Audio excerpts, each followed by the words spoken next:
Hey witches, welcome to Busy, Gritty, Inked and Witchy, a magical living podcast for the busy witch. I'm Morgan, eclectic witch of almost 25 years, Avalon priestess, and busy witch. Here we'll talk all things witchy, from current metaphysical happenings to my busy witch tips and tricks, and everything in the in-between. This podcast is my personal journey, filled with my knowledge, opinions, and unique way of looking at the world. Join me as I weave the magical and the mundane in every episode.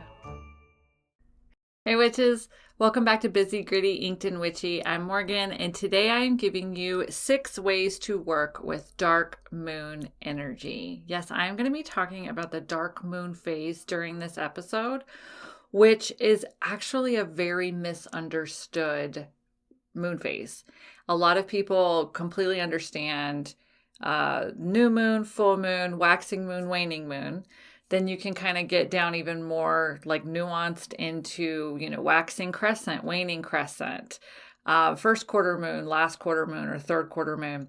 But the dark moon phase is often overlooked. Now, if you are listening to this on January 29th, when the episode airs, technically we are in the dark moon phase. It depends on when we're getting down to the minute of when you're listening to this because the dark moon phase happens from the 28th to the 29th, like overnight. But the new moon is technically at 5:35 a.m. Mountain Time, which is the 0 degrees, like when it's 0% illuminated in the sky. That's still the dark moon phase. But I'm going to cover all of that. And honestly, I don't get that nuanced as far as like down to the minute. I tend to look at things in days, and that's what you can do if you want to honor the dark moon phase. Okay. So generally speaking, the dark moon phase occurs for one day, and it is technically when the moon is 0% illuminated in the sky. Like if you're using a moon phase app, it is when the moon is 0% illuminated. That is the dark moon phase. Now, for conventional calendars, and yes, even for the new moon reports over on inkgoddesscreations.com, that is what's considered the new moon phase.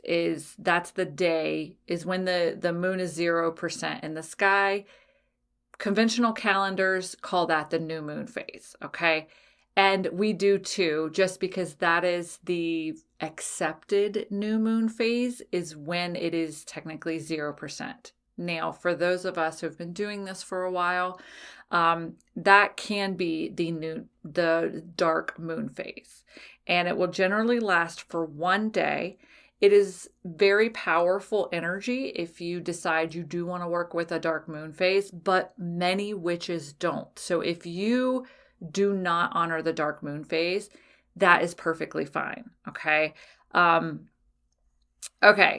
So this practice, because it is so specific, because it is like one day that the dark moon phase is around, and you really have to align it with moon phase apps or, when the moon is 0% in the sky, it can be considered an intermediate or advanced witchcraft practice. So if you are a beginner witch, or if you have never heard of the dark moon phase, or if you're like, I'm just going to go by all of the information out there that attributes the new moon to this specific day every month, then that is perfectly fine. That is okay. Okay. So what I want to do in this episode is teach you about the dark moon phase, but give you 6 different ways that you can honor the dark moon phase if that's what you choose to do, if you decide to put that into your practice. Okay.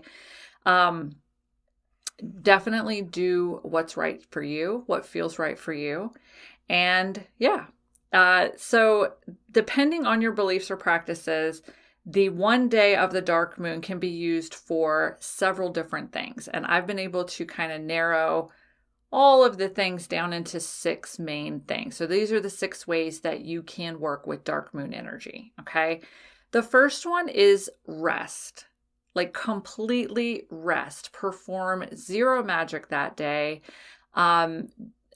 Which, I mean, you could maybe, if you pull like a daily tarot card, you can still pull a daily tarot card.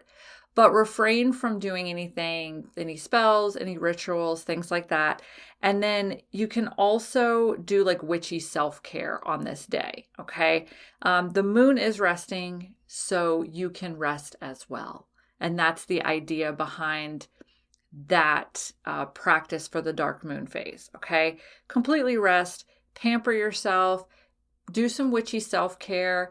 I'm going to share a little bit of my practice at the end of the episode. And then for the Patreon bonus people, we're going to go even more in depth with my personal dark moon practice and how it's evolved over the years. But rest is definitely, rest and like witchy self-care, definitely something you can do on this day. Okay. And a lot of these too, just to let you know, some of the practices do coincide with deities, so they will come about if you honor a certain deity, or if there are certain spiritual paths out there that will honor the dark moon phase. So a lot of these practices do stem from them, and then just what a lot of other witches have done, over the years and kind of written about and talked about, like this is what I do during the dark moon phase. Okay, so number 1 was rest. Number 2 is really fun. It's walk between the worlds. So the idea for this is because there's no moon in the sky, the moon is resting essentially, or the moon energy is resting. There's less chatter in the air or kind of in the energy wavelengths. All right. There's less movement. Everything is still. So because of this, walking between the worlds can be easier. Okay. And that would be things like spirit communication or spirit contact, deity communication, divination, which for me, I've also found like if you are trying to seek answers to extremely like you want some powerful answers, that's the type of divination that you would do. Astral travel is a little bit easier during the dark moon phase, and meditation. Okay. So again, the thought behind this is the moon is still, so your mind can be still. There are a lot of witches resting, so there's not a lot of magical energy kind of, forcing things in one way or another. So because of all of this stillness, that is when you can contact other realms easier, and have communication, open lines of communication with your higher self, your deities, or other realms, right? All right, that's number 2. Number 3 is you can perform strong protection and banishing rituals with the dark moon energy. Okay. Your protective wards can be reestablished. Very strong for banishment, cord cuttings, getting rid of toxic people, toxic shit in your life. Very strong for that, or protection spells. And this one, number 3, goes hand in hand with number 4 as well. So let me flip my notebook for those who are just listening. All right. Number 4 is dark magic can also be performed during the dark moon phase. Okay. And basically with protection, and I mean, honestly, it's with protection, with traveling between the worlds, and with dark magic. You have to think about the fact that energetically, there's darkness everywhere. There's stillness, there's darkness. There is no moon in the sky illuminating anything, okay? So this is why walking between the worlds is easier. This is why protection magic is easier, because you're putting up your wards in secret. But this also is why dark magic is also powerful if it's done during the dark moon phase, okay? Because the dark moon equals secrecy, okay? Things are hidden. The moon is not shining its light down on anything, illuminating secrets, illuminating, people creeping around. Everything is still and everything is dark. So any type of spells that you want to do to hide secrets, very powerful during the dark moon phase. Dark magic that you're performing onto others, very powerful during the dark moon phase. Even return to sender spells. So if you know of someone who is casting against you, then not only doing your protection, but also sending that shit back to them, very, very powerful during the dark moon phase. Because like the thought is if someone else is casting against you, they're probably doing it during the dark moon phase. So what better time to counteract their shit or to put up your protective wards than when they are more than likely also casting against you, okay? But dark magic can also be done. So if that is your cup of tea, the dark moon phase will amplify that, all right? Number 5 is shadow work, okay? Again, we're going with the moon is quiet, the moon is still. So therefore, diving down inside of yourself for other still practices like meditation and shadow work and introspection will be easier because everything is still around you. So therefore, it gives you a great foundation to be still within yourself and to dive down inside of yourself to look at your own shadows, okay? I've done episodes on shadow working before, so I think they were quite in the beginning, so you may have to go back a few years to really dive into shadow working if that's something that you're interested in, or if you're a beginner witch and you don't know what shadow working is, I highly recommend it. I do talk about shadow working a lot, like different shadow working practices throughout my entire podcast. Another great episode that I know of is why didn't my spell work? Ditch the shoulda, coulda, wouldas, goes into shadow working. You are the power, goes into shadow working. These are some more recent ones, but then I actually do a shadow working episode a few years ago, or I did one a few years ago. So yeah, working introspectively, looking at your own internal shadows, your own limiting beliefs, things that are holding you back, shining light on them is really powerful during the dark moon phase because everything is still. So you can also be still. And then the last way to work with dark moon energy, sorry, just moving my Post-it note. You can convene with darker deities during the dark moon phase. Now, of course, every deity or entity or familiar type of presence, anything like whatever you want to call it, guide, everything, everyone's going to have their own energies that they resonate with. So they might have a moon phase that is very powerful for them specifically, okay? But overall, kind of like an overgeneralization, yeah, that's the correct term. You're looking at deities like the Morrigan, Hecate, Lilith. If you work with demons, which if you're part of I think I did a podcast episode on untamed magic. I don't think I talked about demons there. I know I did it in the untamed witchcraft lesson for the Ink Spirit Coven. We talked about demons in there because they're not what you think. They're not what you think. So a lot of witches or ceremonial magicians or people that perform chaos magic, they will work with deities. They'll work with demons. So during the dark moon is a time to do that as well. Any kind of like darker night energy, like even mythologically speaking. So like if you work with vampire energy, that would be really good during the dark moon. You work with any type of lesser known dark things, and I'm trying to think, it's right on the tip of my tongue. And I'm like, if I just keep rambling for a second, it'll spit out but it's not happening. So anyway, yes, dark deities, but also dark entities like demons, or if you work, like I said, vampire energy, things like that can be worked under the dark moon. It is easier, or it might be easier to convene with them, like through meditation or heading to a crossroads, things like that, when the moon is 0% in the sky. But again, it depends on the deity or the entity that you are trying to work with, okay? And I would say, especially for beginner witches, I would say this is definitely an advanced practice. I know that a lot of witches are drawn to witchcraft, or a lot of people are drawn to witchcraft because of the darker deities like Lilith, Hecate, and the Morrigan.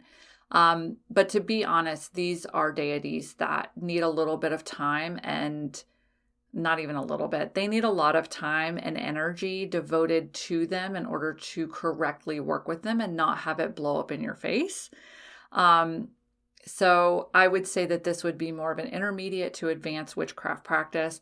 And especially if you are working with darker entities like demons or vampire energy, I would not fuck around with that if you're a beginner witch. I would definitely put the time and effort into understanding these different types of energies, the consequences of working with entities like this. So I would definitely put that type of stuff into advanced witchcraft. But if you're interested in it, start learning now and really build up your knowledge base before you start practicing with energies or entities like that. Okay. So yeah, those are the 6 ways that I can advise to work with the dark moon energy. Like I said, I've done a lot of research on dark moon energy over the years, and this is kind of like the summarized version of those 6 practices, or, it takes all of the different ways and kind of puts them into 6 categories. But I would love to know in the comments if you do honor dark moon phase energy, and if so, what do you do? And that would be comments on Spotify. I definitely keep up with comments on YouTube. I don't know which platform you're listening, so I don't know if I would have comments, but I also always do a little soundbite reels that goes onto Instagram and TikTok. So you can definitely comment there and, let me know, if you honor the dark moon phase, and if so, what do you generally do?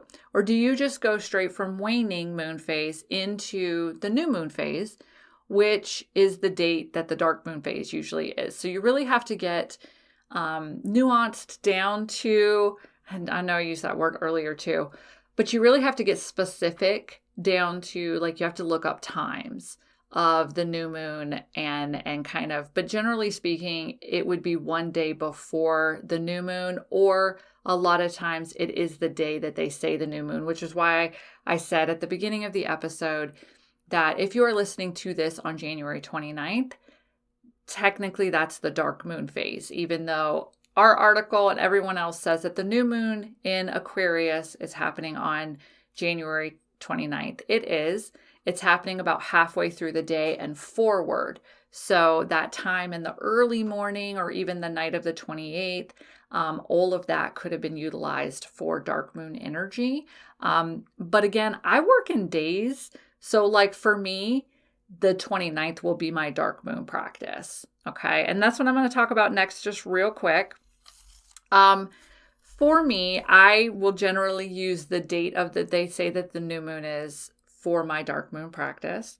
It has evolved over the years, which is what I'm going to go into more in the bonus Patreon content for this episode. But for me, I will generally do a guided meditation for either Morgan Le Fay or the Morgan when I worked with her, which I'm going to fully explain in the bonus content. But that's when I generally did my guided meditations for either the Morgan or Morgan Le Fay. My practice has evolved to the point where now, for me, the dark moon phase is more about rest. It is more about witchy self-care, pampering myself, and really hitting that reset button before the new moon comes up. Because for me, I will have the dark moon phase, and then the very next day, I'm journaling, setting intentions for the new moon. So for me, I will often do like a cleansing shower, kind of remove negativity. I will crawl into bed with a good book and really rest and focus on hitting the reset button the next day, or focus on, or kind of get a game plan for like, what intentions will I be setting with the new moon coming up? Like, what do I want to work on for the next lunar cycle? And that's generally what I do now. I have done divination before if I really needed like big answers to questions. But for me, my practice at the moment is a lot of witchy self-care on the dark moon. So yeah, the Patreon bonus content, again, I'm going to go into more detail about how my dark moon practice has evolved over the last 25 years, when I started working with the dark moon phase, how I started working with the dark moon phase, and a little bit more about what my practice is now. So if you are interested in the bonus Patreon content, then you can join my paid Patreon at patreon.com/inkedgoddesscreations. But the bonus content is the cheapest tier. It's the $5 a month tier.